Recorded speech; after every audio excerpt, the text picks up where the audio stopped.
Hello, I'm the Nostalgia Critic. I remember it so you don't have to. Teenage Mutant fucking Ninja Turtle. This is the shit. When we were growing up, Ninja Turtles were everywhere. Comic books, TV shows, breakfast cereals. They even had a pie named after them. It tasted like splooge, but we didn't care. As long as it had the Ninja Turtles on it, we were happy. So when we heard they were actually making a live-action movie based on this phenomenon, we proudly pissed our pants with joy. We shit ourselves with excitement. We vomited up vast amounts of excrement, shit on it, rolled around in it, put it back in our mouths, and proceeded to vomit it up again in roaring anticipation. Okay, maybe only I did that. But still, bottom line, we were hyped as hell. These movies kicked ass back then, and I'm sure they're gonna kick ass now.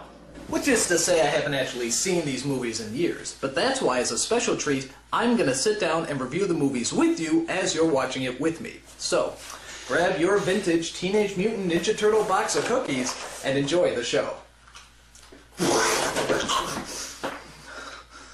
Just watch the movie. Alright, New York. So far, so good. Actually, I like this opening because it doesn't even look like a Ninja Turtles movie. This could be the opening to Shaft. Watch. Who's the black private dick that's a sex machine to all the chicks? Shaft! You see? April O'Neil, Channel 3. Whoa, whoa, whoa, whoa, whoa, whoa, whoa, whoa, whoa. Who is that? April O'Neil. No. Listen, lady, I'm sure you're a fine actress and everything, but, you're not April O'Neil. No. This hot honey you see here is April O'Neil.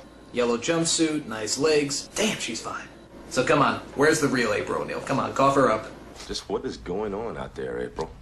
Okay. Alright, no, that's cool, you know, no problem. I mean, at least we still get to see her in the yellow jumpsuit, right?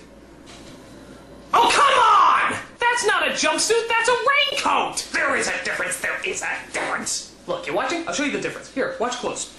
Jumpsuit, raincoat, jumpsuit, raincoat, jumpsuit, raincoat, jumpsuit, raincoat, jumpsuit, raincoat, nothing alike! All I gotta say is the Turtles had better be a hell of a lot better. Awesome! Righteous! Excuse me one moment. Oh my god, look at those costumes! Those are incredible! That's exactly what radioactive ninjutsu reptiles in their late teens would look like! I mean, they're unbelievable! I mean, they're phenomenal! I mean, oh my god! I apologize for that, but even you have to admit those costumes are pretty incredible. The guy who put these all together was Jim Henson, the Muppet guy. And do you know how much those puppeteers have to squat in order to get their hands up those asses? It's not even worth thinking about. If this movie was done today, chances are they probably turned them all into computer-generated images. Oh, bullshit! They set out to rescue April from the evil Foot Clan, who want to destroy her because she's giving evil pajama-wearing psychopaths a bad name. Oh no, you didn't! Alright, April's gonna kick some ass. As you probably guessed, the Turtles save April and take her back to their home in the sewers. There she meets the Ninja Turtles' mentor, a giant rat named Splinter. And I have to admit, saying this all out loud is making me realize just how friggin' weird this movie is. Where did they come up with this stuff? So Splinter explains to April the origin and where they came from. You see, years ago, Splinter was just an ordinary pet rat in Japan. After his master is murdered, Splinter somehow makes it to New York and comes across a canister of ooze and 4 baby turtles. Within a day, both the turtles and Splinter grow in size and even begin to form words. Pizza! Pizza! It could happen! Splinter decides to name them after the famous Renaissance painters, because giant mutated turtles seem to scream of the Renaissance period. It made sense back then. Wondering how much acid she dropped, April decides to help them defeat the Foot and bring order to the city. And on their way, they're helped by a vigilante known as Casey Jones, who's pretty cool despite the fact that he looks like Jason's homosexual Canadian brother. Ooh. Now the leader of the Foot Clan is an evil kitchen utensil known as the Shredder, which everyone says is a giant Darth Vader ripoff, but I don't see the resemblance. I am your father. Okay, it's a ripoff, but you gotta give this guy credit. He has a diabolical scheme to... Actually, what was the plan again? Punish these turtles. I'm sorry, I don't care how menacing or powerful you are, there's no way you can make punishing turtles sound threatening. I'm sorry, it's just not humanly possible.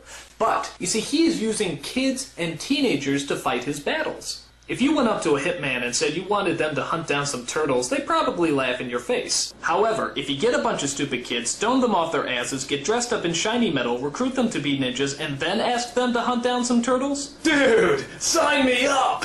Awesome!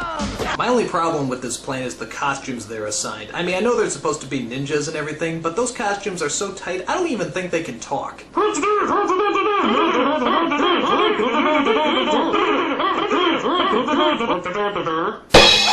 One of the things I love about this movie is the Turtles' disguises, which is pretty much just a trench coat and a fedora hat. How can nobody recognize them in that? I mean, how stupid do people have to be to not recognize a big turtle in a trench coat? Look like sort of a big turtle in a trench coat.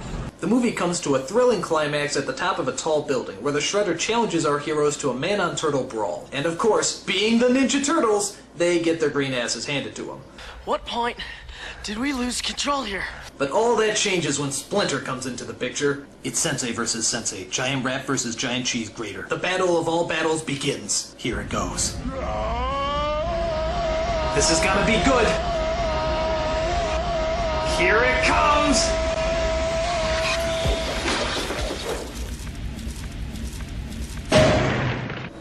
Bullshit! What kind of battle is that? He sticks out his foot like a cartoon character and he trips? What a ripoff!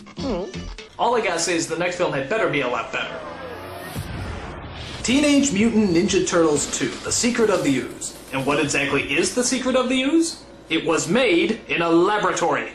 And that's about it. There's not really any surprises on top of that. Kind of a big letdown. But the Turtles are back. And this time around they're, well, more kid-friendly, I guess. After all the parents complained about the violence and swearing in the first film, you know, everything that made it good, the second film tones down the action and the bad language. So instead of using their weapons to fight people, they use stuff like cold food, belts, and yo-yos. You know, stuff you find lying around the house. So now all your kids will know how to turn ordinary household appliances into blunt, badass weapons. Thank you, parents of America. Idiots. And as for the bad language, I don't know. I don't remember too much swearing in the first film. Ninja kicked the damn rabbit! Damn!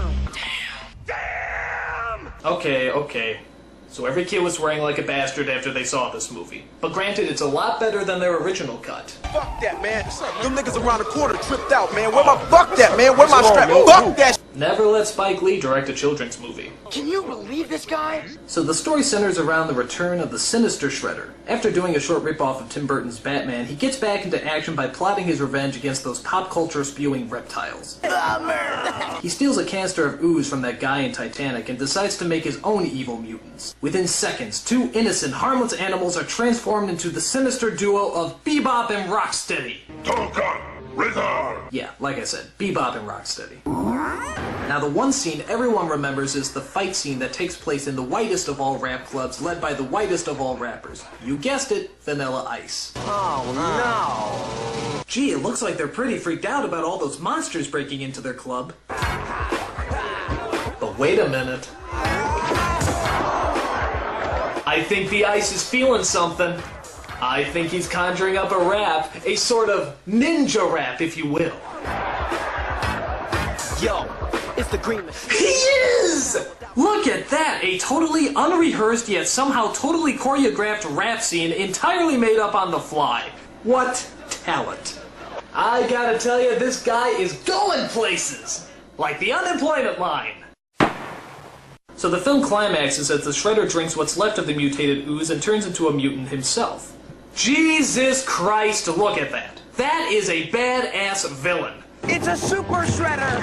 Alright, this is gonna make up for the shitty climax in the last movie. 4 mutant turtles versus 1 giant mutant shredder. This is gonna be good.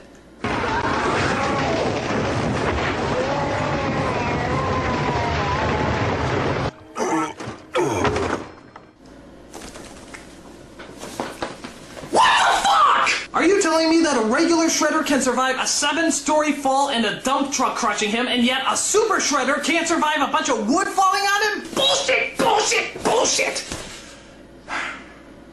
You know, I'm starting to realize that, these movies aren't quite the masterpieces I remember them to be. I mean, they're weird as hell, they don't make any sense, and they keep pissing me off with their anti-climaxes. But I shouldn't give up hope. After all, there is still one last movie left, Teenage Mutant Ninja Turtles 3. And seeing how now they've had 2 movies to experiment with and find out what works and what doesn't, I think we can safely assume that this is going to be the best of the bunch. So, sit back and let's enjoy Teenage Mutant Ninja Turtles 3. Oh my god, it's so terrible! It's so terrible!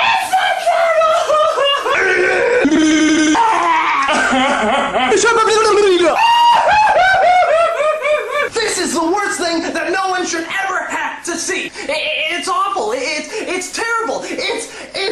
It's so bad I am forced to make up a word to describe how bad it is. This movie is horribifuckus. It's the most horribifuckus movie I've ever seen in my entire life. Okay, like I said, these movies aren't the masterpieces we remember them to be. But it's best not to look at them as movies, but more as a homework assignment.